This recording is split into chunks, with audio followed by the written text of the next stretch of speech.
So much of what you've done has been because of how good you have become in selling, which you said you learned it from your father.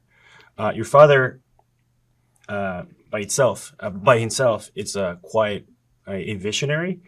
And in the 70s, he was thinking about moon, Mars. 60s. He had 60s, okay, even better. He even had I believe the first patent, like the moon patent, to be used. Yeah. And he even started the National Space Society with von Braun, if I remember correctly. Yeah, and Arthur Clarke. There you go. Okay.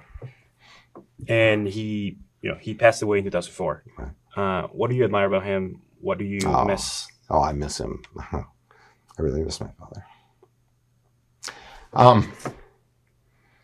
I think the biggest thing that I learned, and the thing that I really, really appreciate, is he always had a positive attitude.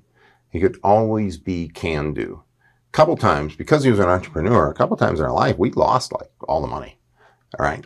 And it's like, wow, what do we still have? Okay, well, how can we make a business out of that? How can we start this? How can we do those things? And there was never a defeatist attitude, right? It always was, okay, this is going to work. We're going to create this. We're going to do these things.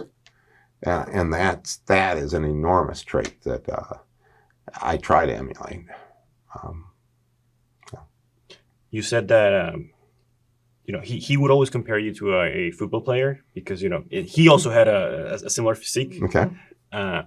And he would always take you around to, like different conferences. And at one point, he said that he would always take you around and you will always be around like famous physicists and things like that. Do you think that had an effect in the career that you ended up choosing? Right. So my dad was a science writer.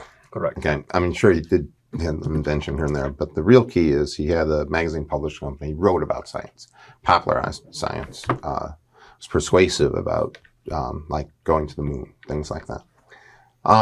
And in this process, of course, because he has to talk to a lot of scientists to find things to write about, right?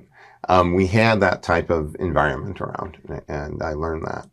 And I think early on, I figured I wanted to be a scientist, not write about it, right? Different kind of skill set. So I think very early on in my life, I knew I was going to do something to create science.